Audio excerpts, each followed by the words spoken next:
más allá.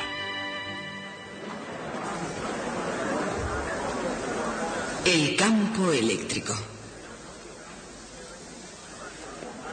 Cuando en hockey se marcan 3 goles, se dice que se ha hecho un hat-trick, un truco de sombrero. Pues hoy me gustaría hacer una jugada de ese estilo. Me gustaría explicarles qué es un campo eléctrico. Resolver un problema sobre la teoría del campo que por lo que parece causó problemas a Isaac Newton y presentar una importante idea matemática conocida como ley de Gauss. Todo eso nos resultará más fácil de lo que parece porque fluye de la imaginación brillante de un gran genio llamado Michael Faraday. La vida de Faraday hubiera puesto en apuros al más desvergonzado novelista. Su vida tuvo unos comienzos modestos y su educación fue poco convencional. A la larga acabó siendo aprendiz de encuadernador. Pero Faraday estaba decidido a ser autodidacta y empezó asistiendo a las conferencias científicas públicas de la Royal Institution de Londres.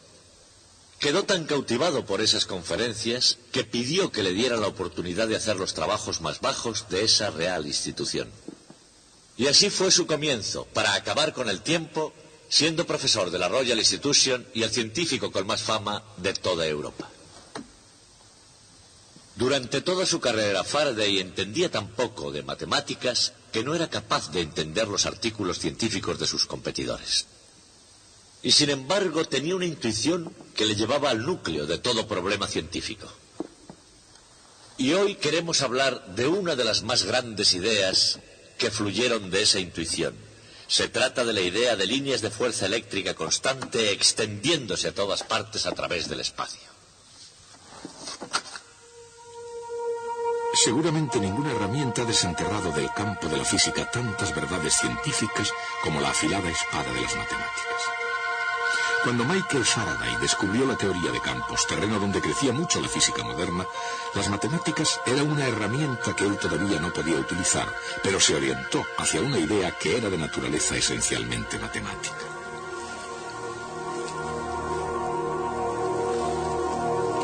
En 1789, Charles-Augustin Coulomb afirmaba lo que la comunidad científica había sospechado durante años. Coulomb demostró definitivamente que la fuerza eléctrica es inversamente proporcional al cuadrado de la distancia entre las cargas.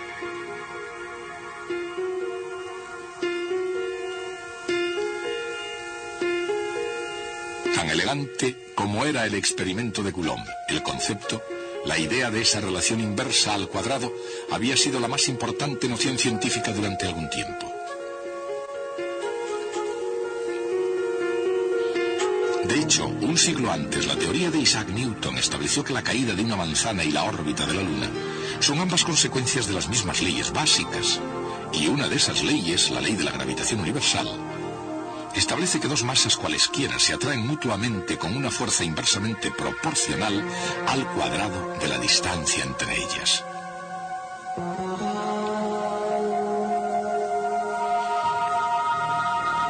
Pero era una ley difícil de aplicar, incluso para el propio Isaac Newton. Para hacerlo tenía que demostrar que cuando un objeto es atraído por la Tierra, actúa como si toda la masa de la Tierra estuviese concentrada en el centro.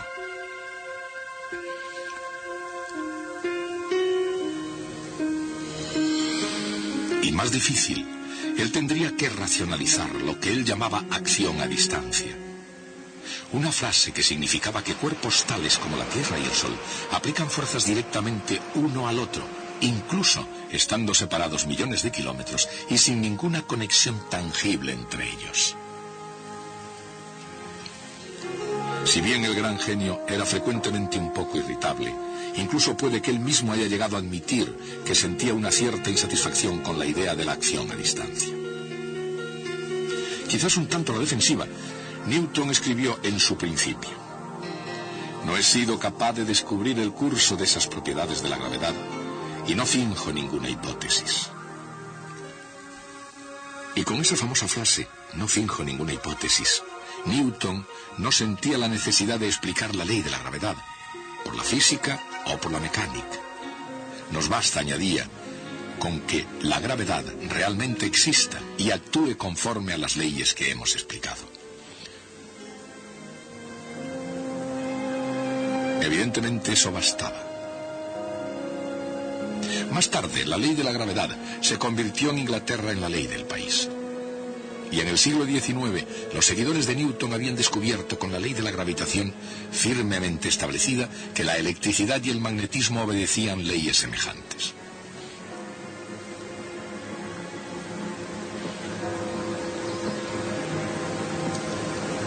En todas ellas, la fuerza decrece según el cuadrado de la distancia. La semejanza es asombrosa. Y la cuestión es, ¿por qué? Quizá porque la ley de la inversa del cuadrado esté relacionada con una sencilla propiedad geométrica del espacio tridimensional. O quizá porque esas fuerzas no son las únicas cosas que disminuyen con el cuadrado de la distancia.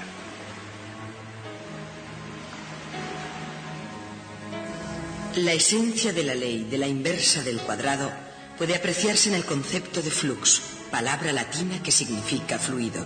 La luz fluye a partir del Sol por igual en todas las direcciones. Cuando se extiende alejándose del Sol, su intensidad disminuye.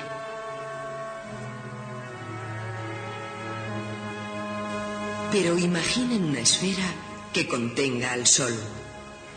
Toda la luz pasaría a través de la esfera, independientemente de su distancia al Sol. Y el área de una esfera aumenta con el cuadrado de su radio. De forma que la cantidad de energía luminosa por unidad de área decrece con el cuadrado. La ley de la inversa del cuadrado no era la única idea provocativa que estuvo expuesto Faraday cuando era joven. En 1810 visitaba con regularidad la Royal Institution, en particular las conferencias del legendario profesor de la institución, Sir Humphrey Davy. Davy era químico y filósofo de la naturaleza, un erudito nombrado caballero, barón y presidente de la Royal Society. Estaba en la misma cima de la ciencia británica. Con su propia investigación como tema y como autoridad mundial en la materia, Davy hablaba de todos los elementos químicos, del sodio al potasio y del cloro al yodo. Davy se convirtió para Faraday en el padre de la ciencia y continuó siendo su mentor e influyendo en él enormemente durante casi 20 años. Aunque a veces la relación era vacilante, sin embargo, bajo la influencia de Davy, en la edad de oro de la química, nadie brilló más que Michael Faraday. Faraday descubrió la benzina, licuó el gas cloro y desarrolló nuevas aleaciones del acero. La lista de sus notables logros como químico es interminable. Sin embargo, en 1821, Faraday dejó de lado sus investigaciones en química. Ese mismo año, Ørsted descubrió el efecto que la corriente eléctrica tiene en los imanes, y mientras que ese efecto se puede ver ahora claramente, en 1821 era todavía un gran misterio científico. Ciertamente, ¿por qué la aguja de una brújula se colocaba en posición perpendicular a la corriente eléctrica? En primer lugar, picado por la curiosidad, y debido a que un editor le había rogado que escribiera un artículo que diera fin a la confusión científica, Faraday se puso a resolver el misterio del mismo. Faraday vio que se podría aprovechar la fuerza de una corriente eléctrica e inventó un aparato para hacerlo. Ese aparato resultó ser el primer motor eléctrico. ¿Cómo consiguió eso Michael Faraday? Quizá porque, siendo incapaz de analizarlas matemáticamente, sí fue capaz de tomar esas fuerzas magnéticas circulares tal como se presentan. De cualquier manera, según Michael Faraday, tanto la electricidad como el magnetismo aplicaban verdaderas fuerzas en el espacio y comenzó a estudiarlas partiendo de varios supuestos.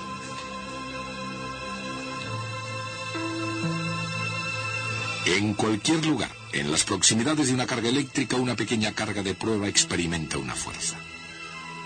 Como si se debiese solo a una carga, el diseño de las fuerzas detectadas en la carga de prueba es simple.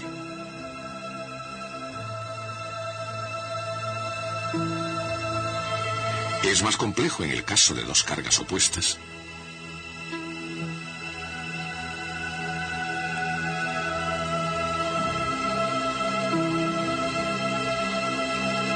O para dos cargas del mismo signo.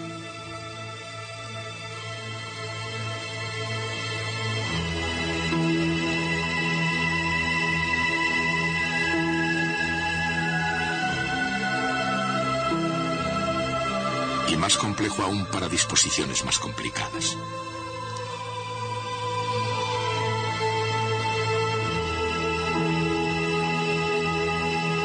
Pero en todo caso, y esto es lo importante, incluso si la carga de prueba no esté ahí para detectarlo, se puede suponer que el esquema de fuerzas existe en cualquier lugar del espacio. Esa es la esencia del concepto de campo. Y aunque Faraday solo lo imaginó, el campo también se puede expresar matemáticamente.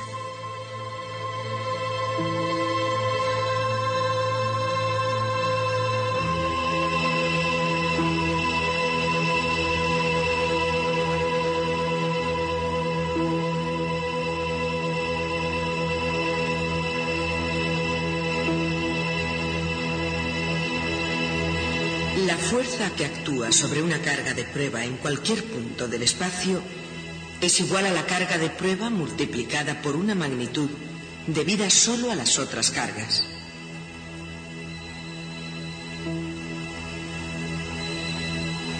Esa magnitud es el campo eléctrico.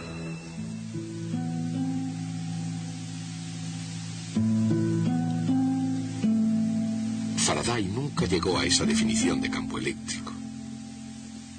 Pero viendo ambos fenómenos eléctrico y magnético como fuerzas en el espacio, consiguió ver más que sus colegas.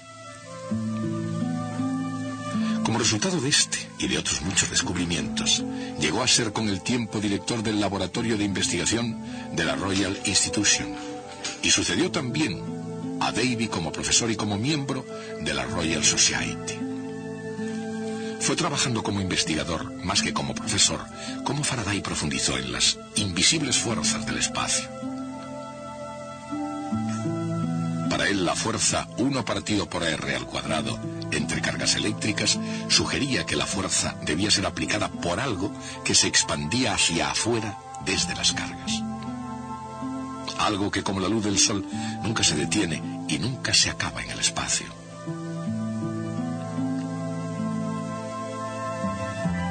Tal como Faraday imaginaba, ese algo podrían ser líneas o tubos, cada uno de ellos capaz de aplicar una fuerza a cualquier carga durante su trayectoria.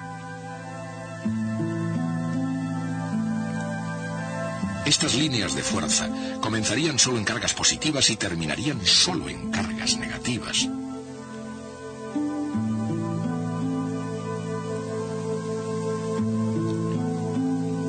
Y fluirían con suavidad por el espacio sin cruzarse ni enredarse.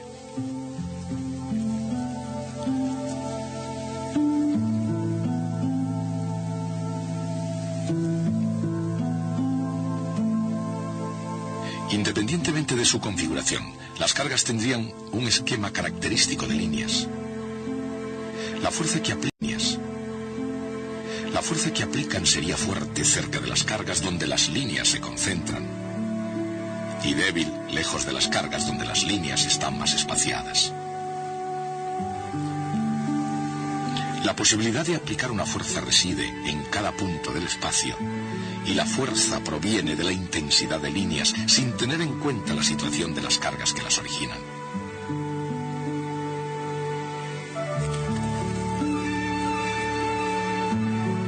Incluso sin los gráficos de la era espacial, es así como Faraday imaginaba el campo eléctrico. Y continúa siendo todavía la forma más gráfica de visualizarlo. Pero satisfacer a la comunidad científica requeriría 1 o 2 pasos más. Y necesariamente esos pasos tenían que ser matemáticos. Carl Friedrich Gauss dio uno de los pasos más importantes. Gauss era físico, astrónomo y tal vez el mejor matemático de todos los tiempos. Las matemáticas de Gauss ofrecerían un elegante complemento a la idea de Faraday y llegarían a ser una ley. En términos de Faraday, el flujo se representa por todas las líneas de fuerza que atraviesen cualquier superficie. La ley de Gauss establece que para cualquier superficie cerrada, el flujo total es proporcional a la carga eléctrica neta encerrada en su interior.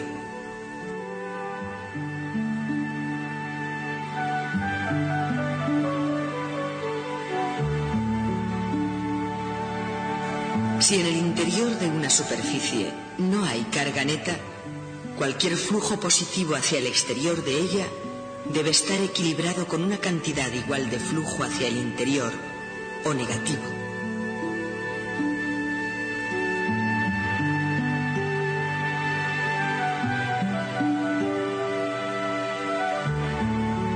La ley de Gauss, que da una definición matemática a la noción intuitiva de Faraday sobre el campo eléctrico, en realidad es una expresión del significado geométrico de cualquier ley de la inversa del cuadrado de la distancia. En forma apropiada, no solo se aplica a campos eléctricos, sino también a campos gravitatorios y magnéticos, e incluso a la luz que fluye del Sol. En cualquier caso, el trabajo teórico de Gauss, combinado con el sentido común de Faraday, manifiesta varios hechos bastante asombrosos sobre la naturaleza misma.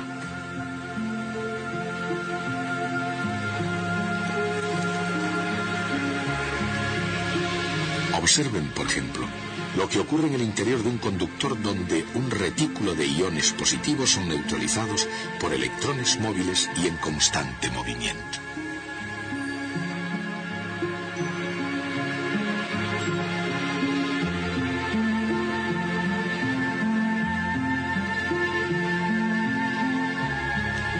Un campo eléctrico que atraviesa un conductor hace que fluyan electrones hasta que se acumulen en la superficie, repeliendo el movimiento de nuevos electrones. Pero eso significa que el campo eléctrico en el interior de cualquier conductor llega a ser cero cuando se establece el equilibrio electrostático.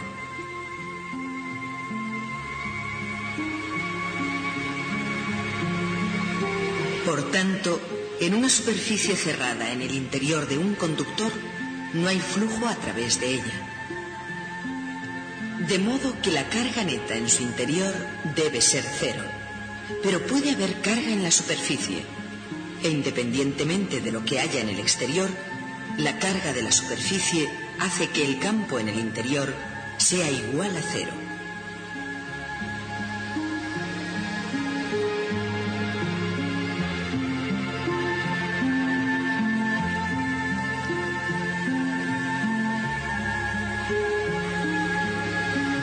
Y puesto que toda la acción se produce en la superficie, una caja metálica cualquiera, incluso una frágil jaula de rejilla, puede impedir que haya dentro campo eléctrico.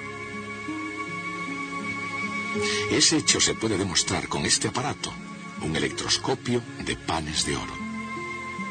Advierten cómo responde al campo de una carga eléctrica.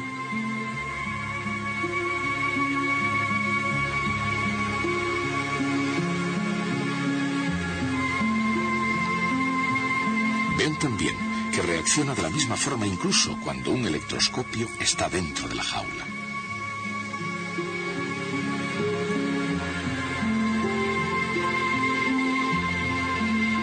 Sin embargo, cuando la caja está encerrada, el campo eléctrico no puede introducirse para perturbar la laminilla de oro.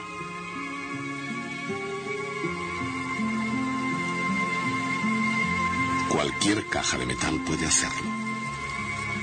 Y actualmente, cualquier caja de metal que lo haga recibe el nombre de jaula de Faraday. Por supuesto, no todas las jaulas de Faraday se diseñan para proteger su contenido de los campos eléctricos. Las vigas de acero de un puente o el andamiaje de un túnel probablemente podrían despreocuparse de mantener a raya los campos eléctricos, y sin embargo hacen muy bien ese trabajo. ¿Por qué? Porque las ondas de radio son una especie de perturbación en el campo eléctrico, y porque tanto si es un puente un túnel o simplemente la caja cerrada que responde a su nombre, una jaula de Faraday, es un mal lugar para una buena recepción.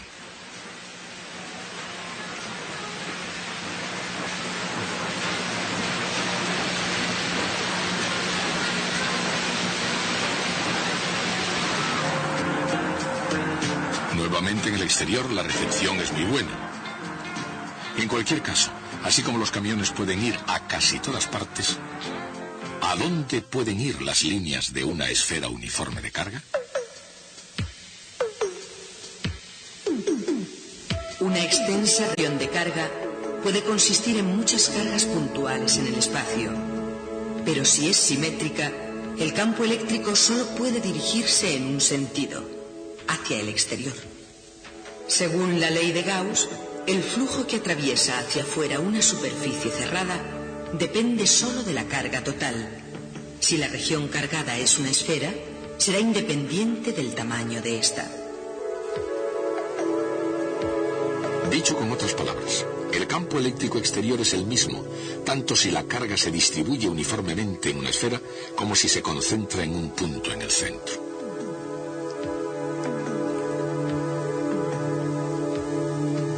Y por ese mismo razonamiento, y al depender solo de la inversa del cuadrado, la fuerza gravitatoria de la Tierra es la misma que si toda su masa estuviera concentrada en el centro.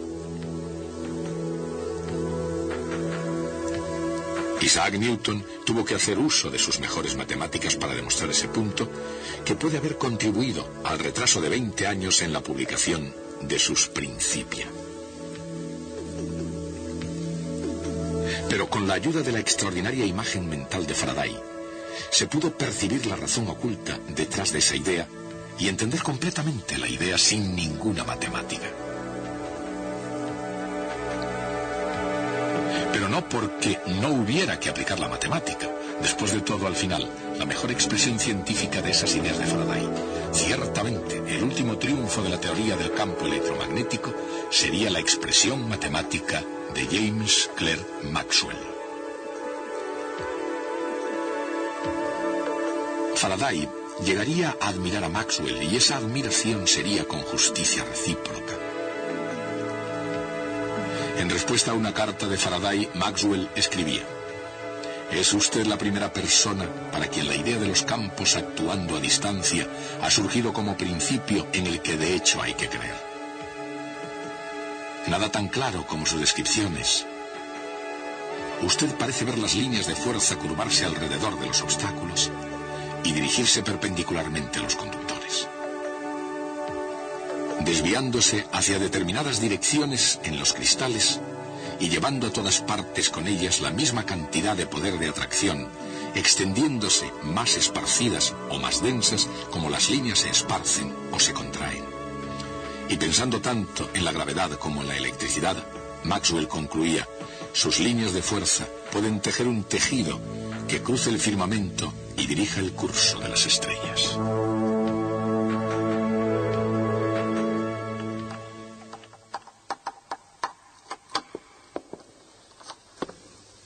Faraday tenía esta idea sobre líneas de fuerza llenando todo el espacio, y no cabe ninguna duda de que Faraday creía que esas líneas estaban ahí realmente. Entonces llegó James Clerk Maxwell y transformó la idea de Faraday en nuestra moderna visión del campo eléctrico. Las líneas de fuerza de Faraday desde entonces dejaron de existir, desaparecieron. Y una pregunta razonable que se podía plantear es: ¿por qué nos molestamos en enseñarles a ustedes algo que ahora ya no creemos que sea verdad? Bien, pues porque así pueden adquirir un poco de perspectiva sobre esa cuestión cuando consideren algo en la ciencia actual. Sabemos ya que el núcleo del átomo está formado por partículas más pequeñas llamadas protones y neutrones. Podemos destrozar el núcleo y sacar los protones y los neutrones para estudiarlos. Así sabemos que son reales. Pero también creemos hoy que los propios protones y neutrones están formados por componentes aún menores en su interior, que se llaman quarks. Pero resulta que es imposible destrozar un protón y sacar sus quarks individuales, Los quarks están ocultos en el interior de los protones y de los neutrones. Por eso, la cuestión que surge a la vista es, ¿son reales los quarks? Es una pregunta muy parecida a la de si las líneas de fuerza de Faraday eran reales. A la larga, esto puede carecer de importancia. Las líneas de fuerza de Faraday fueron una especie de andamiaje mental que hubo que colocar para poder construir el edificio final, es decir, el campo eléctrico. Ahora, por supuesto, una vez terminado el edificio, el andamiaje ya no hace falta, se puede echar abajo, quitar de en medio. Pero eso no lo hace menos importante porque el edificio no se habría podido construir sin los andamios. Algún día, volviendo la vista atrás a nuestra situación actual, puede también resultar que incluso la idea de los quarks, que los científicos de hoy están seguros de que es real, resulte también ser tan solo una especie de andamiaje mental.